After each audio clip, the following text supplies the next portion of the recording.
بسم اللہ الرحمن الرحیم۔ السلام علیکم ورحمۃ اللہ وبرکاتہ۔ میں اپنے تمام معزز اپنے ہم سفر ساتھیوں، اپنے پیر بھائیوں، اپنے مریدوں اور جو لوگ میرے ساتھ اس روحانی سفر میں شامل ہیں اور جو لوگ سورہ قریش کے ایک لشکر کا حصہ ہیں، میں ان تمام لوگوں کو اپنے خانوادے میں، اپنے سلسلے میں، اپنے یوٹیوب چینل پر اور اپنی ویب سائٹ پر خوش آمدید کہتا ہوں اور امید کرتا ہوں کہ آپ تمام لوگ خیریت سے ہوں گے۔ سفینہ نجات المسائل میں ایک بار پھر آپ کے لیے حاضر خدمت ہیں۔ سفینہ نجات المسائل میں آپ ہم سے لائیو بات کر سکتے ہیں، آپ ہم سے اپنے مسائل شیئر کر سکتے ہیں۔ معاملات چاہیں آپ کے روحانی ہوں یا چاہیں جسمانی امراض کے ہوں، یا پھر ایسے معاملات کہ جس کی طلب آپ کو ہو، یا آپ کوئی روحانیت کی دنیا میں کوئی بھی عمل کر رہے ہیں اور اس میں آپ کو کوئی مشکلات کا سامنا ہو یا پھر رجعت کا معاملہ ہو، آپ ہمیں لائیو کال کر سکتے ہیں۔ اور سفینہ نجات المسائل میں آج کا ہمارا جو موضوع ہے وہ ہے اصحاب کہف۔ کافی لوگوں میں ایک بے چینی سی تھی، کافی لوگوں کے سوالات تھے کہ اصحاب کہف کے بارے میں ہمیں بتائیے کہ اصحاب کہف کون لوگ تھے، ان کے ساتھ کیا معاملہ ہوا تھا، کیا ماجرا ہوا تھا، اور عملیات کی دنیا میں اصحاب کہف کے جو نام استعمال کرتے ہیں وہ کس طرح کرتے ہیں، وہ کیا نام ہے، ان کی تعداد کتنی تھی، اور وہ کون سے ایسے اعمال ہیں کہ جس میں ہمارے بزرگوں نے اصحاب کہف کی اجازت دی اور ان اصحاب کہف کے ناموں کی برکت سے لوگوں کے وہ معاملات بآسانی حل ہو گئے۔ آج ہم بات کریں گے اصحاب کہف کے بارے میں کہ اصحاب کہف اسپیشلی کس کام کے لیے استعمال کیا جاتا ہے۔ ایک ہوتا ہے نا، کسی نہ کسی چیز کی اسپیشلٹی ہوتی ہے کہ یہ عمل صرف اس کام کے لیے اور بہترین عمل ہے۔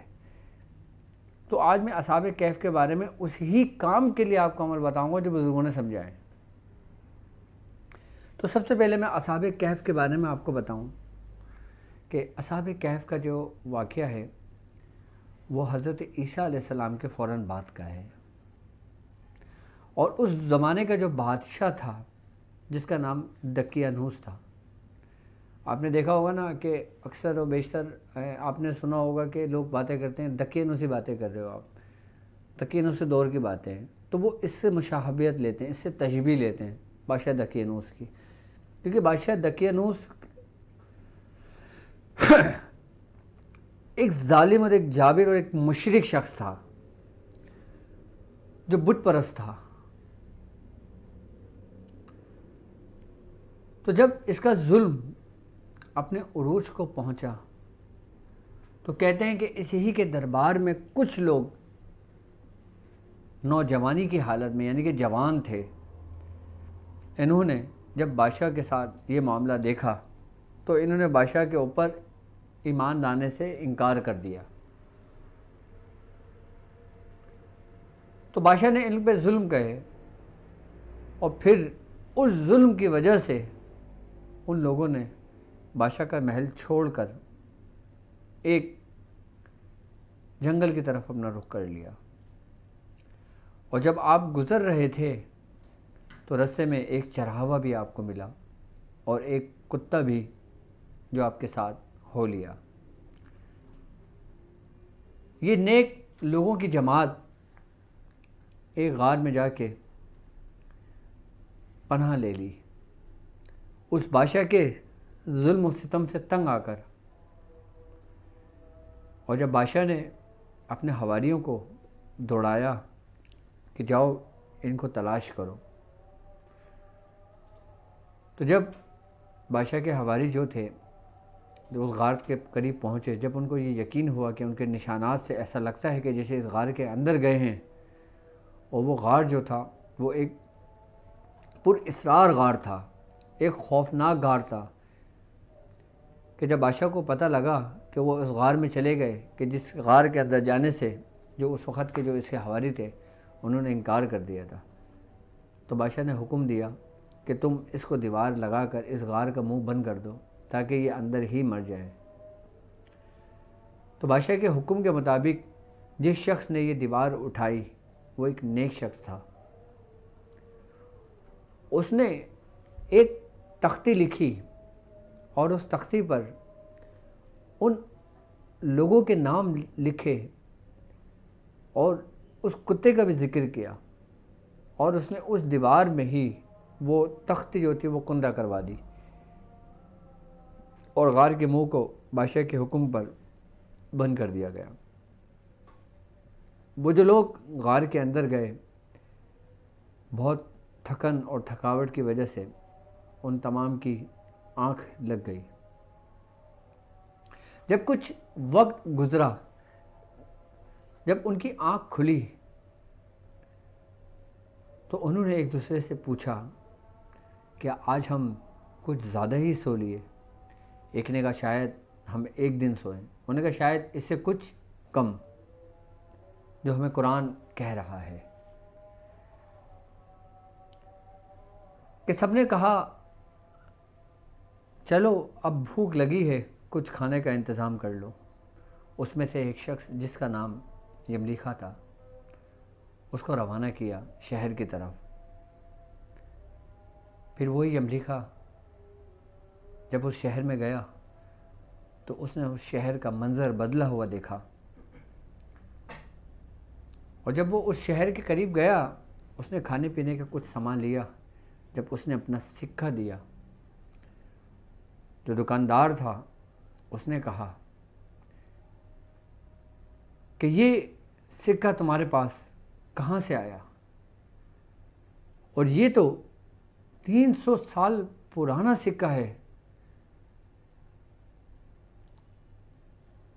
تو یملیخا نے کہا کہ نہیں،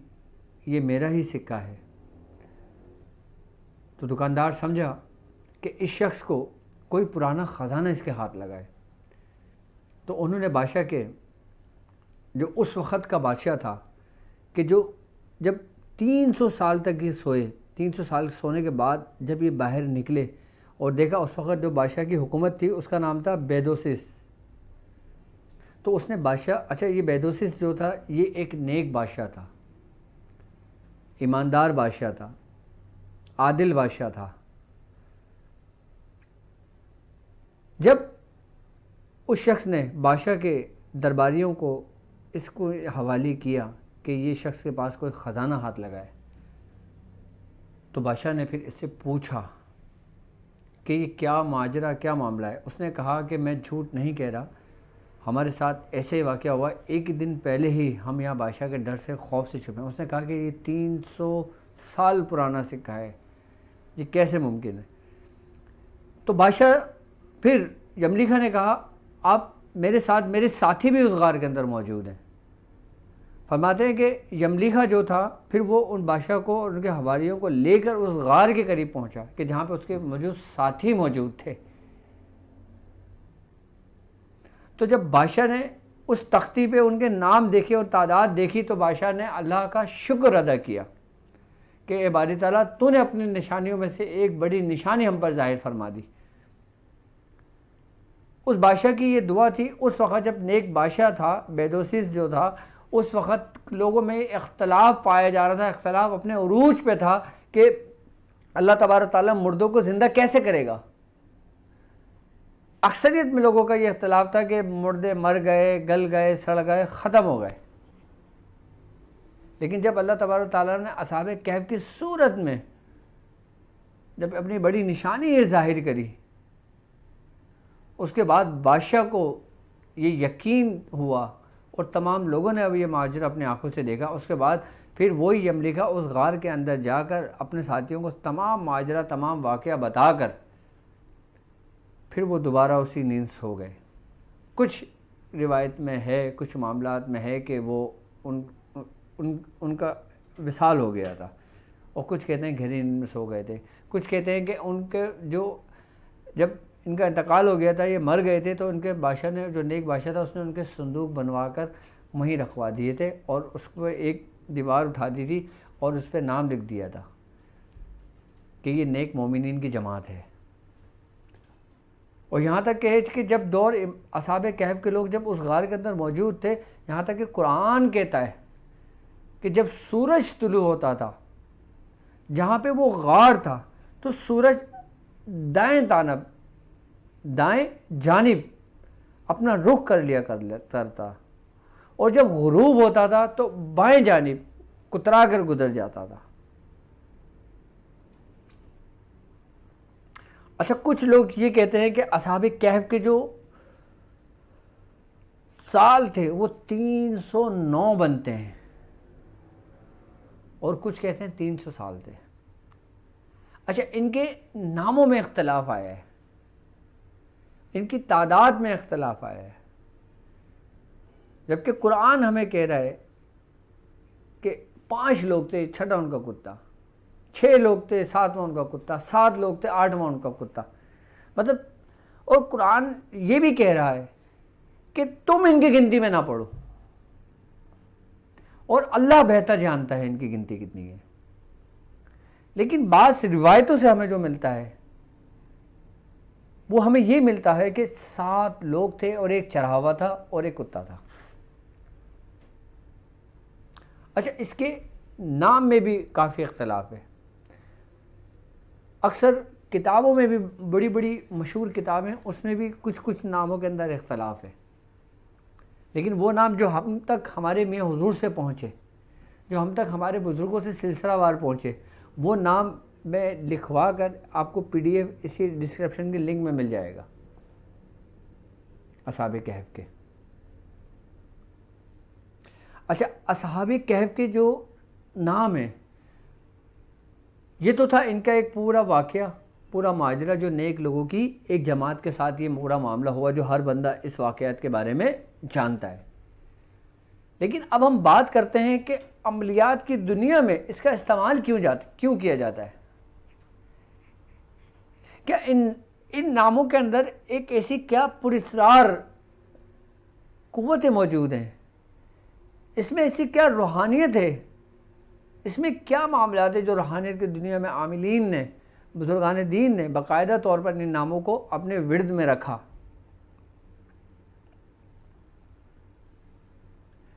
سب سے زیادہ بزرگان دین فرماتے ہیں کہ اصحاب کہف کے جو نام ہیں، یہ سب سے بہترین جن کاموں کے لیے استعمال کیا جاتا ہے وہ معاملات ہیں حفاظت کے لیے، اور وہ ان کاموں کے لیے ان ناموں کا استعمال کیا جاتا ہے جیسے کوئی روٹ کر چلا جائے، جیسے کسی کی بیوی روٹ کر اپنے میکے جا کے بیٹھ گئی، کہ جیسے کوئی نافرمان اولاد بلا وجہ گھر سے جھگڑ کر گھر چھوڑ کر چلا گیا، کہ جیسے کوئی شوہر روٹ کر کہیں اور چلا گیا۔ اچھا، جیسے کوئی بچہ، کوئی بڑا، کوئی بوڑھا، کہ جس کے بارے میں کوئی خبر ہی نہ مل رہی ہو کہ یہ اغوا کیا گیا ہے، یہ زندہ ہے یا یہ مر گیا، یہ ان کاموں میں استعمال کیا جاتا ہے اصحاب کہف کے نام۔ ان ناموں کی یہ برکت ہے کہ ان ناموں کے ایک خاص طریقے کے ساتھ اگر ان ناموں کو استعمال کیا جائے تو بھاگا ہوا شخص واپس آ جائے، روٹھا ہوا شخص واپس آ جائے، روٹھی ہوئی عورت واپس آ جائے۔ یہ واپس بلانے کے لیے سب سے بہترین اور سریع تاثیر عمل ہے اصحاب کہف کا۔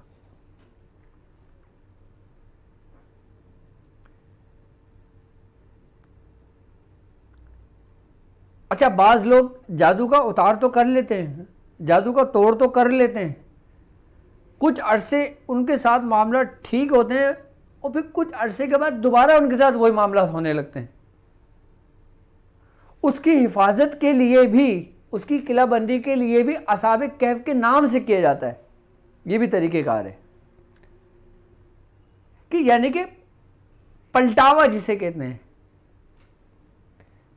یعنی کہ ایک شخص اگر کسی کا جادو اتارتا ہے، ایک شخص جب کسی کے وجود سے کسی شیاطینی جنات کو نکالتا ہے، کسی خبیث ارواح کو نکالتا ہے، اور اس کے بعد اس کا جسم باندھنے کے لیے اگر اصحاب کہف کے نام لکھ کے اس کے گلے میں ڈال دیے جائیں تو وہ محفوظ ہو جاتا ہے، وہ دوبارہ نہیں لوٹتا۔ چاہے اس شیطان کو صرف اور صرف اسی بات پہ مامور کیا جائے کہ تم نے اس وقت تک اس کے ساتھ رہنا ہے جب تک یہ شخص ہلاک نہ ہو جائے، اور جب ایک دفعہ اس کو نکال دیا جائے اور جب اس کے بعد اصحاب کہف کے نام اس سے گلے میں ڈال دیے جائیں، پھر وہ شیاطین جنات یا شیاطین بھی اس کے قریب نہیں آتے، کیونکہ اللہ رب العزت نے ان ناموں کے اندر ان میں ایک تاثیر رکھ دی ہے۔ کیونکہ جب اللہ رب العزت کسی کو اپنا دوست بنا لیتا ہے نا تو اس پر اپنی نعمتوں کو تمام کر دیتا ہے، یعنی کہ پھر اس کے نام بھی اس میں اعظم بن جاتے ہیں۔ جو لوگ مقبول بارگاہ ہو جاتے ہیں ان کا نام بھی لوگوں کے لیے، ان کے مریدوں کے لیے، ان کے شاگردوں کے لیے اس میں اعظم بن جاتا ہے۔ کیوں؟ کیونکہ اللہ رب العزت نے اسے پسند کر لیا۔ اب اصحاب کہف کے جو نام آپ نے دیکھا ہوگا اکثریت میں 8 نام ہوتے ہیں، اور 8 میں کتے کا نام ہوتا ہے قطمیر۔ اچھا، جو لفظ قطمیر ہے نا اس کے ذریعے بھی کئی کام کیے جاتے ہیں۔ جادو کے معاملات میں اس میں قطمیر کا جو لفظ ہے یہ سمجھ لیں کہ ایسا ہے جیسے بھڑکتی ہوئی آگ اور پانی، کہ ایک بھڑکتی ہوئی آگ اور آسمان سے بے بہا بہتا ہوا پانی، برستا ہوا پانی۔ صرف اس لفظ قطمیر کا جو تاثیر ہے، کہتے ہیں کہ اگر آپ جنگل میں جا رہے ہیں، آپ کوئی اگر راستہ بھول جائیں، آپ کو کوئی راستہ نہ مل رہا ہو، آپ اپنے چاروں سمت اس اسم کو پکاریں، اور اگر آپ کے قریب کوئی درندہ جانور آ جائے، کوئی موذی جانور آ جائے، کوئی ایسے کیڑے مکوڑے آپ کے قریب آ جائیں، تو آپ اپنا حصار اس میں قطمیر کے ذریعے باندھیں کہ مجال ہے اس لکیر کو کوئی چیونٹی بھی کراس کر جائے، کوئی موذی امراض، کوئی درندہ جانور جو اس کے بالکل روبرو ہو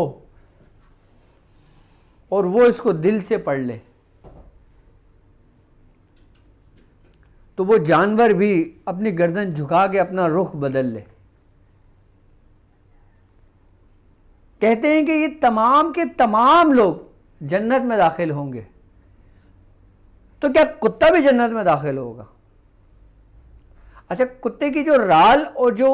اس کی کھال ہوتی ہے نا وہ نجس ہوتی ہے، وہ ناپاک ہوتی ہے۔ تو ہمیں بزرگوں سے یہ بات ملتی ہے کہ اللہ رب العزت اس کتے کو انسان کا روپ دے گا، اس کو جنت میں داخل کرے گا، اور جس کا روپ اس کو دیا جائے گا اس شخص کا نام تھا بلم بن باورہ۔ کہتے ہیں کہ بلم بن باورہ جو تھا یہ بنی اسرائیل میں مستجاب الدعوات شخص تھا۔ یہ حضرت موسیٰ علیہ السلام کے زمانے میں تھا، اور یہ اتنا نیک اور اتنا متقی، اتنا پرہیزگار شخص تھا کہ یہ جو دعا کرتا وہ پوری ہو جاتی، جو یہ اپنے منہ سے الفاظ نکالتا وہ پوری ہو جاتی۔ یہ کتا اس شخص کی صورت میں جنت میں داخل ہوگا۔ اچھا، بلعم بن باورہ کا جو واقعہ معاملہ تھا کہ بنی اسرائیل کے کچھ حاسدین نے جو حضرت موسیٰ علیہ السلام سے حسد کرتے تھے، آپ کے بارے میں کہ آپ ان کے لیے کچھ ایسے کلمات کہیں کہ جس سے ان کو نقصان پہنچے، حضرت موسیٰ علیہ السلام کو ان کو اس چیز پہ راضی کر لیا تھا، کیونکہ ان کی ہر دعا قبول ہوتی تھی۔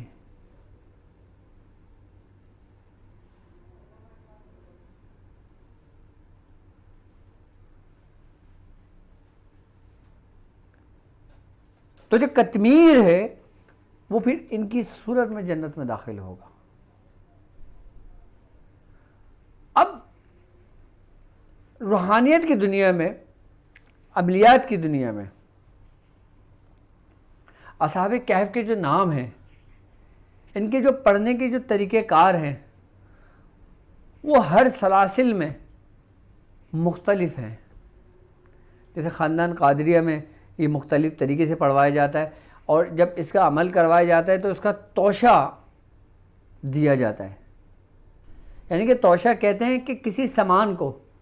کہ جب ہم کسی کی روحانیت سے استفادہ حاصل کرتے ہیں، جب ہم کسی کی روحانیت سے مدد لیتے ہیں ان اسماؤں کے ذریعے، پھر ہم ان کو پیش کرتے ہیں وہ توشہ، کہ جس سے ہمارے معاملات میں آسانی ہو جاتی ہے، یا اگر ہمارے عمل کے دوران اگر کسی قسم سے ہم سے کوئی غلطی کوتاہی ہو جاتی ہے تو وہ نظر انداز کر دی جاتی ہے، یعنی کہ اس سے بھی ہمیں رجعت نہیں ہوتی،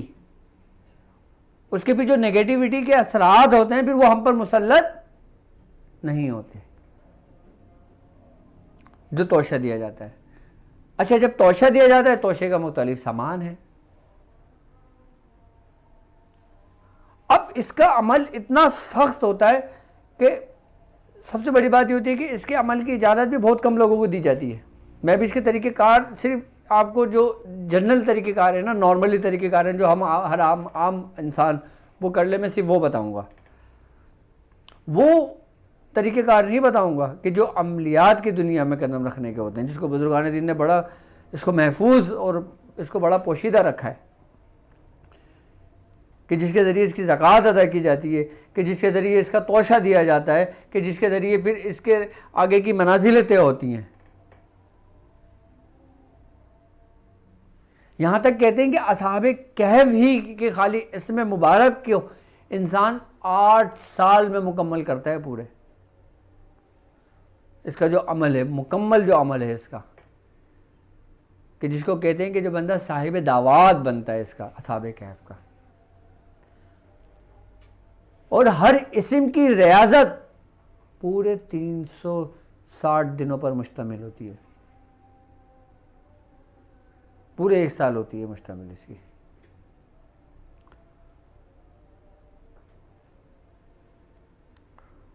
اور پھر ہر سال، ہر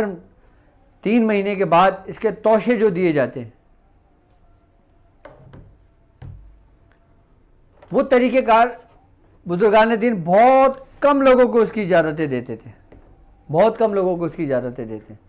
کیونکہ یہ عمل جتنا آسان ہے اتنا سخت بھی ہے، کیونکہ یہ عمل سختی لے کر آتا ہے، کیونکہ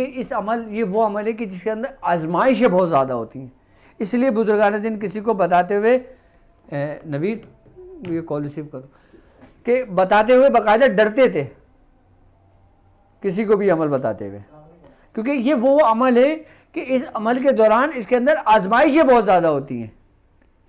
تو اس لیے بزرگان دین اپنے مریدوں کو ان آزمائشوں سے بچانے کے لیے منع فرماتے تھے کہ اس عمل کو صرف اپنے وٹ میں رکھو، اپنے اس میں رکھو۔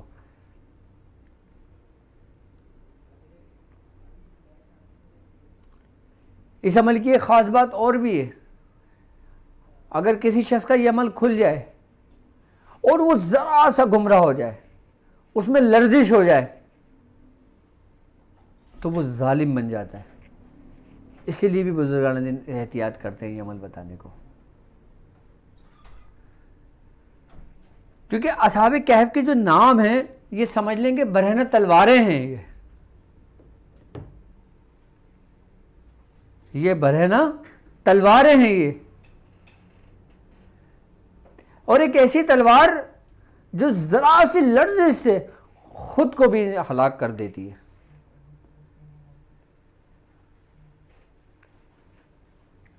اسی لیے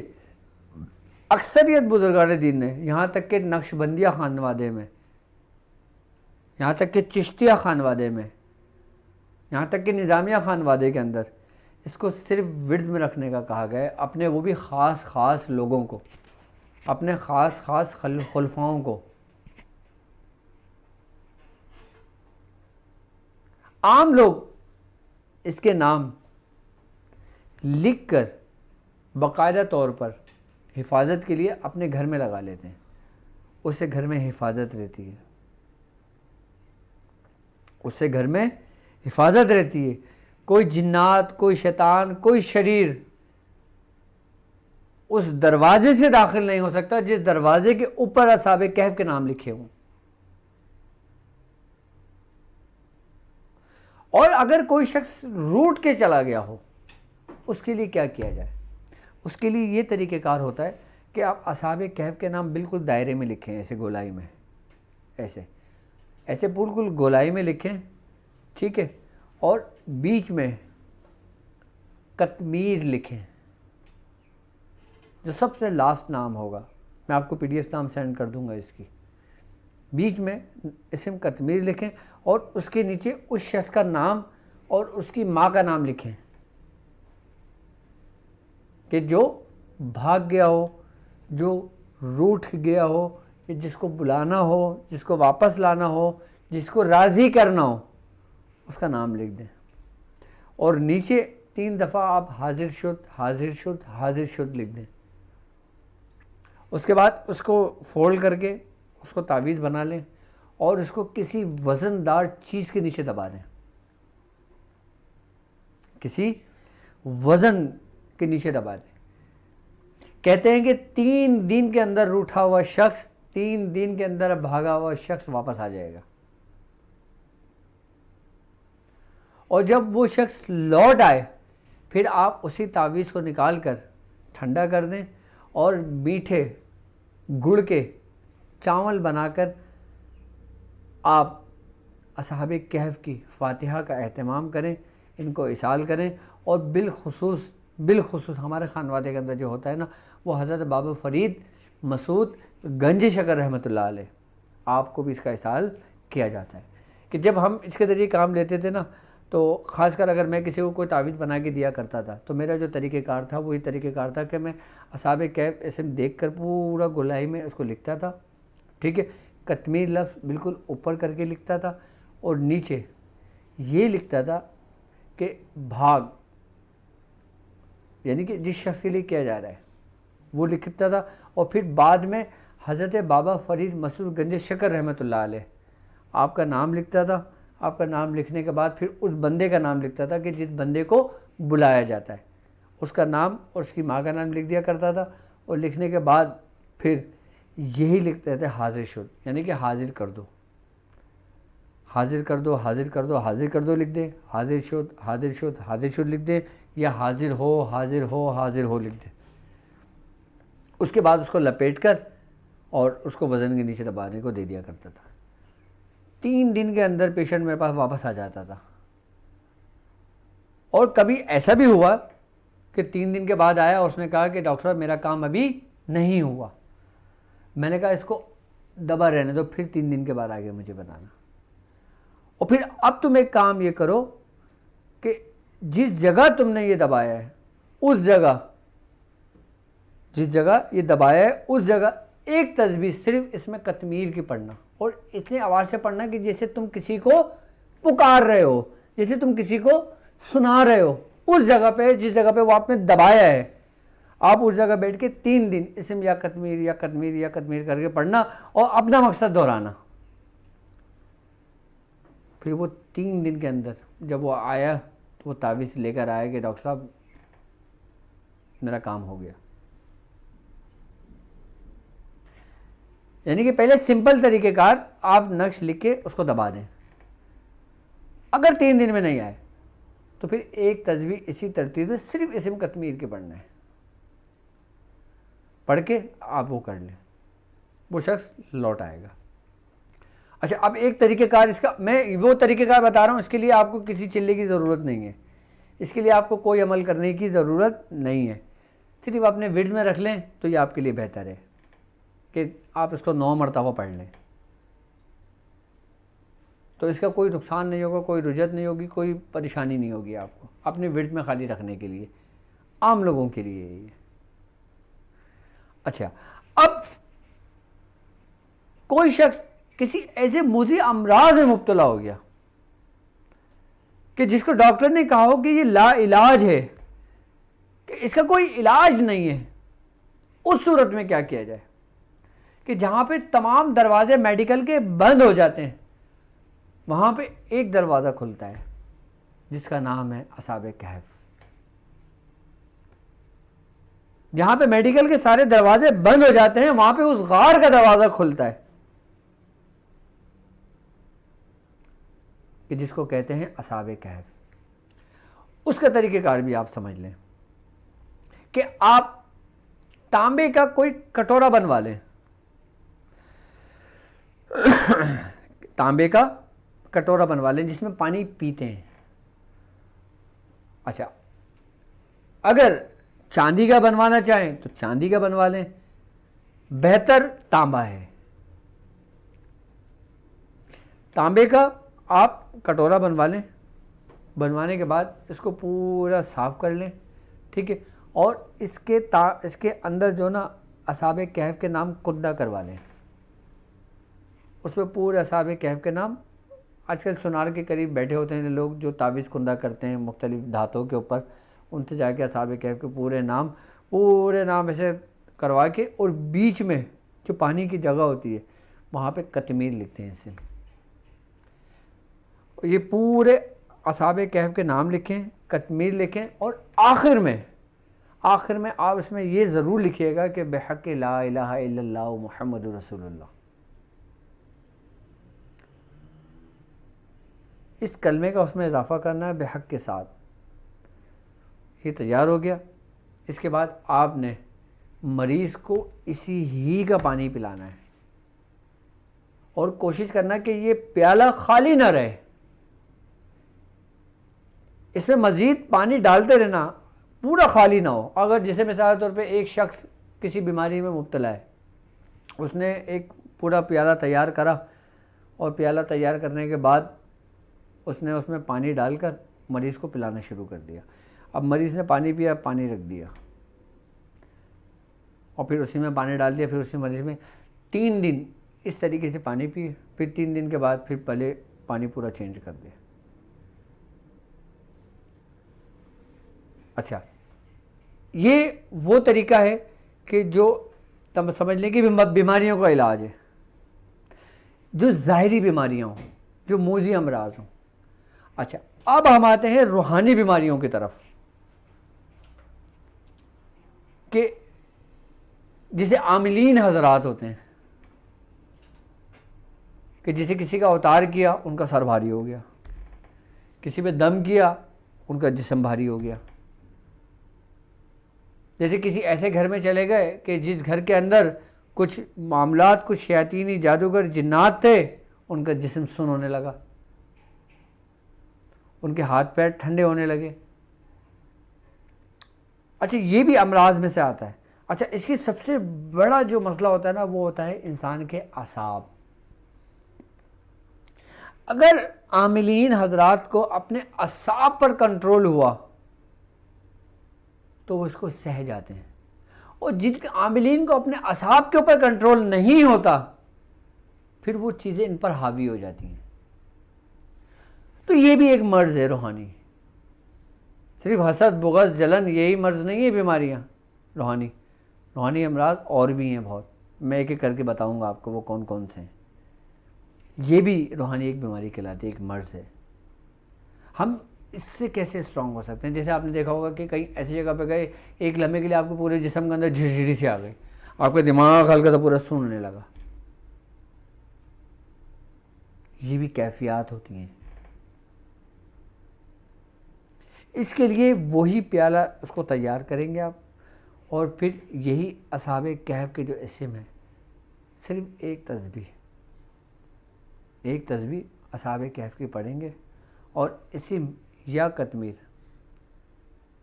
ہر دفعہ میں اس کی تکرار کریں گے، یعنی کہ آپ نے پہلا اصحاب کہف کے اسم پڑھے اور اسم یا قطمیر پہ آئے، آپ نے یا قطمیر یا قطمیر یا قطمیر 3 دفعہ کہا، پھر آپ نے اصحاب کہف اسم پڑھے، اس طریقے سے ایک تسبیح پڑھیں گے پورا، یعنی کہ اصحاب کہف کا نام پڑھے اور تکرار آپ نے یا قطمیر کی پڑھنا ہے۔ آئی بس سمجھ میں؟ اس طریقے سے ایک تسبیح پڑھ کے اس پیالے میں دم کر کے پھر اس کا پانی عاملین خود پیے۔ اچھا، بہتر طریقہ کار یہ کہ دریا کا پانی پیے، کسی کنویں کا پانی پیے، کسی ڈول میں سے نکال کے پانی پیے، بہتے چشمے سے پانی پیے۔ آئی نا بس سمجھ؟ اچھا، ہر پانی کی ایک اپنی تاثیر ہے، جبکہ پانی سارا ایک ہی جگہ سے آ رہا ہوتا ہے، لیکن جب اس کی جگہ چینج ہوتی ہے، اس کی ماہیت چینج ہوتی ہے، تو پانی کی تاثیر بھی چینج ہو جاتی ہے۔ اب جیسے سمندر کا پانی، دریا کا پانی، چشمے کا پانی، کنویں کا پانی، بورنگ کا پانی، زمین کا پانی، آپ کے گھروں کے اندر جو نلکے میں آ رہا ہے اس کا پانی، سب کی تاثیر الگ الگ الگ الگ الگ الگ ہے۔ اگر ہم چاہیں کہ اگر ہم کوئی 40 دن کا چلہ کر رہے ہیں کہ اگر ہم عمل کے اندر کامیاب، جلد سے جلد کامیاب ہوں، تو ہمیں چاہیے کہ ہم دریا کے پانی کا استعمال کریں۔ اگر ہم کوئی تسخیر کے لیے عمل کر رہے ہوں، کسی کو مسخر کرنے کے لیے عمل کر رہے ہوں، کسی کو تابع و فرما بردار کرنے کے لیے عمل کر رہے ہوں، تو ہمیں چاہیے کہ ہم چشمے کا پانی استعمال کریں۔ ہمیں چاہیے کہ ہم چشمے کا پانی استعمال کریں۔ اگر ہم نارملی عمل کر رہے ہیں تو ہم کنویں کا پانی استعمال کر لیں، ہم زمین کا پانی استعمال کر لیں۔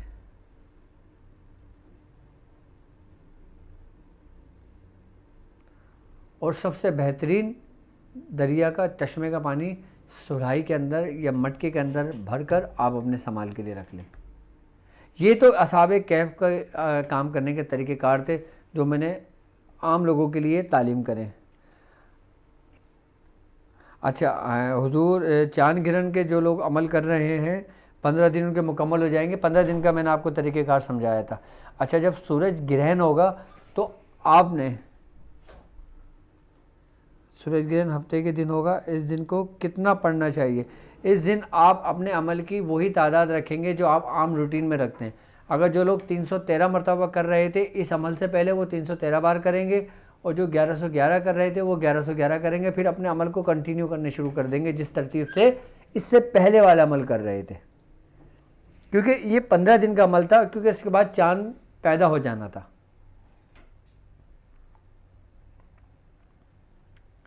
ہفتے کے روز جب آپ کے 15 دن مکمل ہو جائیں اور جب نیکسٹ ڈے ہوگا تو اس میں آپ نے اس عمل کی تعداد کو اپنے اسی کنٹینیو رکھنا ہے جس عمل سے پہلے آپ رکھ رہے تھے۔ اگر کچھ لوگ 313 پڑھ رہے تھے تو وہ سورج گرہن والے دن 313 مکمل کریں گے۔ یعنی کہ آپ کا یہ سفر جو چاند گرہن سے سورج گرہن کے درمیان ہوا، یہ آپ کا یہ سفر اس عمل کے دوران مکمل ہوا۔ اب میں اس ہی کے ذریعے آپ کو ان لوگوں کو طریقہ کار بتاؤں گا کہ جن لوگوں نے اس چاند گرہن کے دوران ہی عمل کیا۔